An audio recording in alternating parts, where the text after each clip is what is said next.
missing the other piece of the picture. And Regina's example, which was really good, the whole idea of, what was Jesus supposed to, what was Jesus was about, what was Christianity was about. And if you're focusing on something else, everything else that really was supposed to be a factor is not really coming into play as much as you think, as much as it should.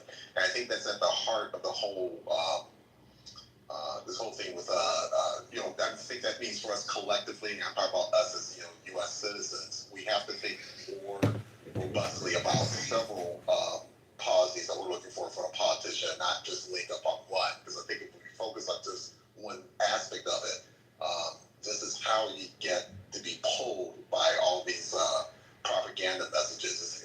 It's all the people. If you think back about this, the people who voted for Trump, you can go to them and explain, there's 20 things that are wrong about Trump, but their logic is, well, yeah, I don't like about this, that, but I'm just interested in this one thing that I thought Trump would deliver on, and that's really not how you want to look at a politician. To be honest with you, you need to look at. That's how voters are here. I'm trying to get back in here. One second. Let me bring in the horses because this is going crazy. All of this obfuscating what he said. He said a thing that is true. This is what the people who are voting are saying. And you're going to argue with the voter that this is how they should not feel? And you think that's going to push them to your side? That's the part that I don't understand in this communication. Okay, fine. We know all of what you said. Everybody has heard it. We know you're preaching to the choir.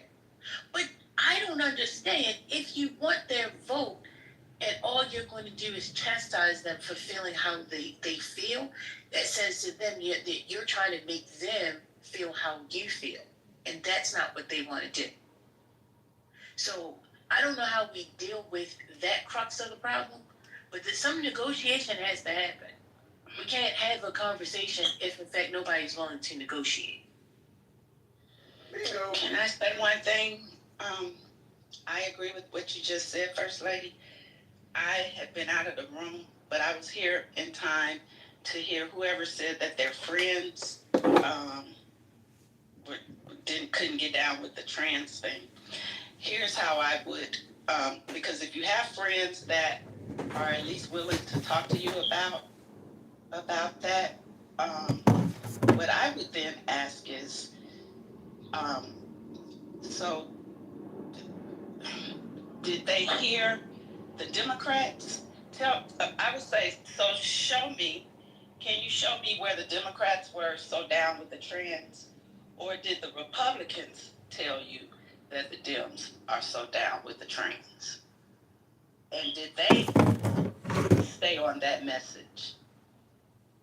Because at the end of the day, which is something that I found out late in the game, was the transgender thing was signed under Donald Trump. He signed off on that.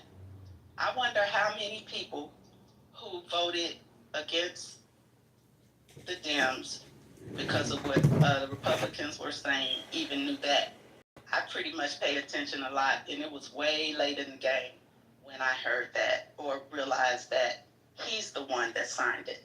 So I think with our messaging, those are the type of things we need to be looking at. When they can drill down to a specific issue that caused them to flip their vote, why don't we do more talking to them about whether or not that's even true? Because we know they're lying on the other side. That's the thing. We know that they're projecting. Yeah. We know these things, but we don't take the time to help them see it in that way, rather than judging them, rather than trying to make them feel bad. Let's talk about it. That's what I would do with my friends. Let's talk about it. Let's see who's really talking about the transgender thing like that. Because Democrats care about all people, right? They want they want things to be fair for all people.